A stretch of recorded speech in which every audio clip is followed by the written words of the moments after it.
I'm Kaye and I'm a late bloomer.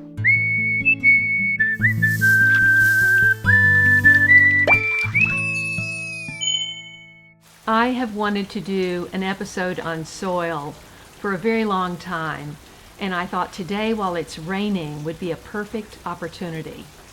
Last September, one of my biggest late bloomer fans, Ranka Tessin, sent me a letter about how she gets such amazing soil from her compost method, and I'll be sharing that letter with you.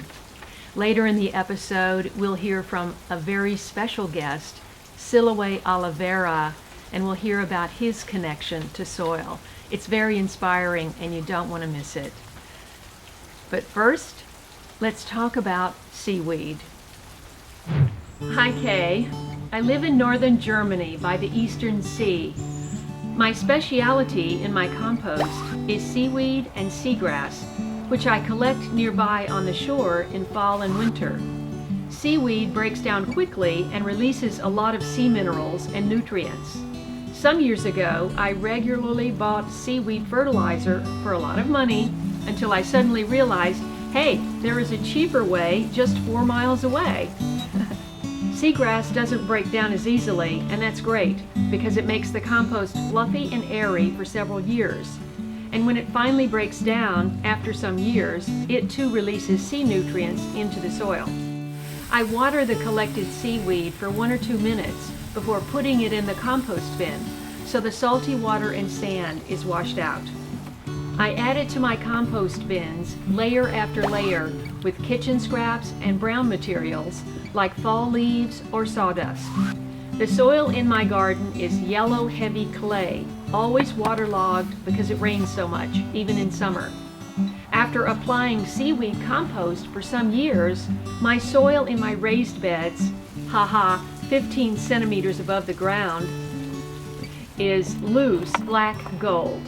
Not only the 15 centimeters, the height of the beds, but even further down to about 30 centimeters deep, because the earthworms mix the underground clay with the compost I apply each year.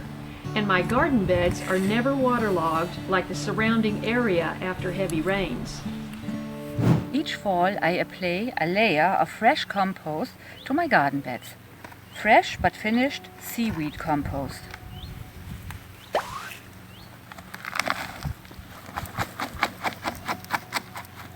About 2 inches, and that's all I do for the rest of the year.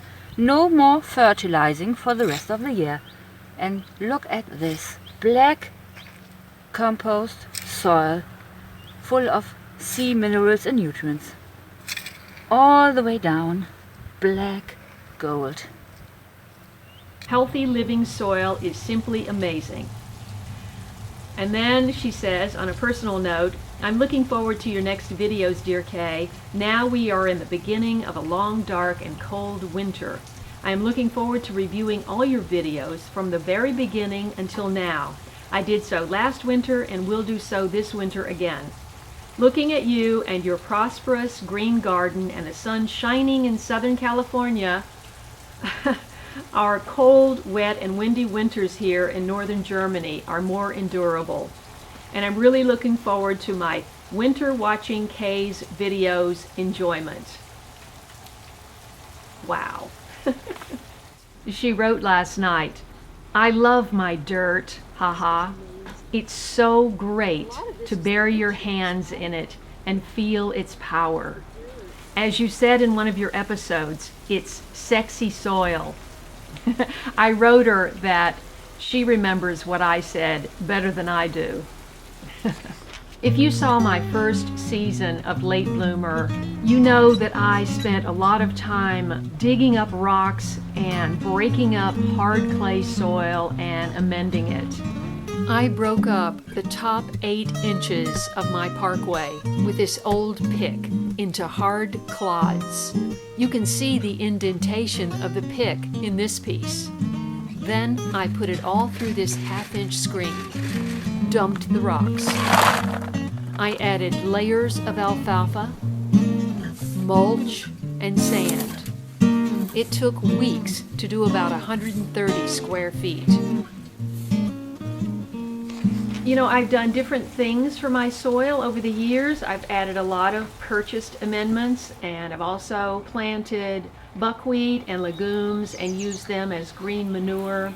And over time, my soil has gotten so much better. I mean, in the beginning, you couldn't even shove the shovel in an inch. It was just hard dirt. The wood chips this year really helped, and because we've had this atmospheric river of this so much rain, so much more rain than we've had in 8 years, the rain has helped to break down the wood chips even faster than they would have. That is what it looks like under wood chips for 6 months. Beautiful. In addition, the wood chips have a lot of fungal activity. You see a lot of mushrooms popping up in this rain, and that helps to break down the wood chips also. So I highly recommend wood chips over digging. Even though I live close to the Pacific Ocean, I'd never collected seaweed and used it on my compost. So after seeing her clips yesterday, I headed down to the beach to see what I could find.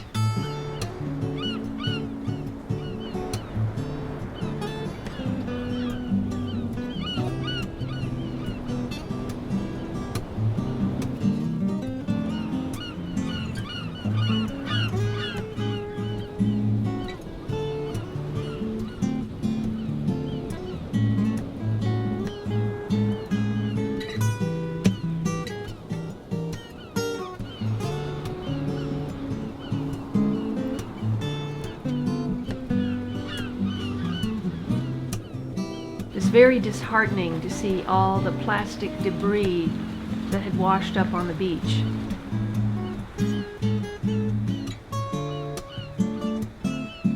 We've got to do a better job of that, cleaning up the ocean.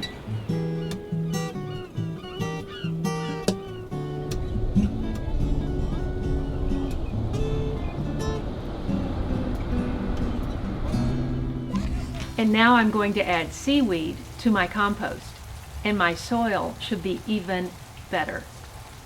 I want to go for the black gold status.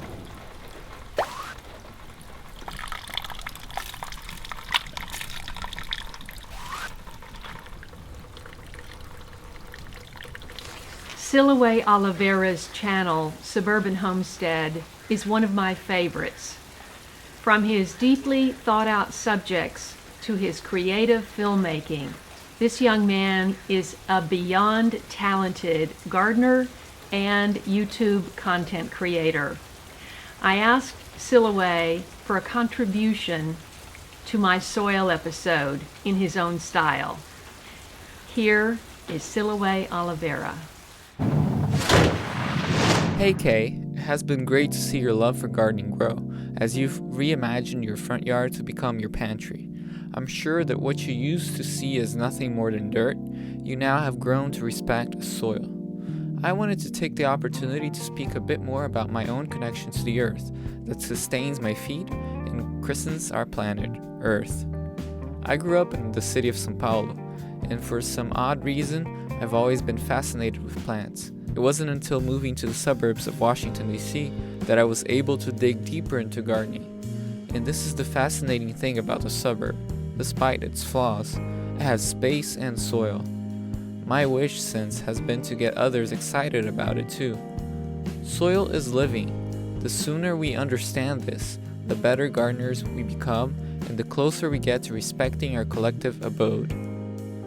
The industrial mind made concrete the imaginings and desires of man. We learned that plants grew fast with NPK and that pests and weeds could finally be conquered through chemistry. We surely made possible modern wonders, even if for a short time. However, when upon closer inspection such wonders reveal a heavy cost, or worse yet, happen to be but smoke and mirrors, we are forced to imagine again, and this time include the other into our process. We must work with life forms in the soil, more efficient natural machinery, to co-create abundance. For instance, soil bacteria can fix nutrients into plant-available recipes, So by feeding the earth with organic matter, we feed the bacteria that feed our plants, that feed ourselves. We must enter into partnership with weeds. They are nature's first line of defense of disturbed soil.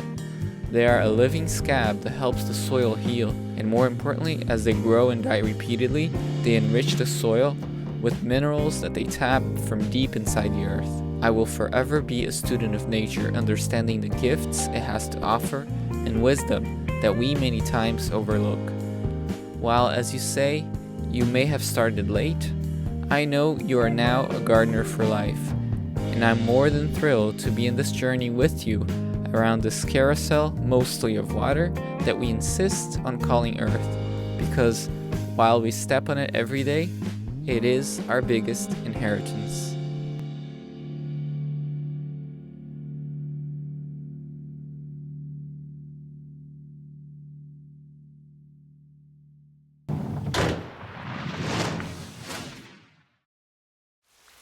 One more episode till the end of season 5.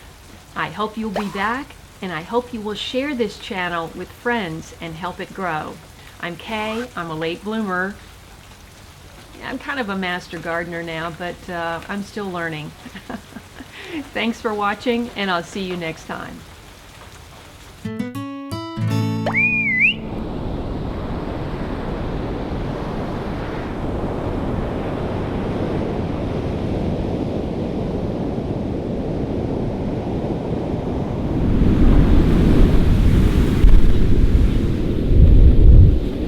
Okay, can't get that close.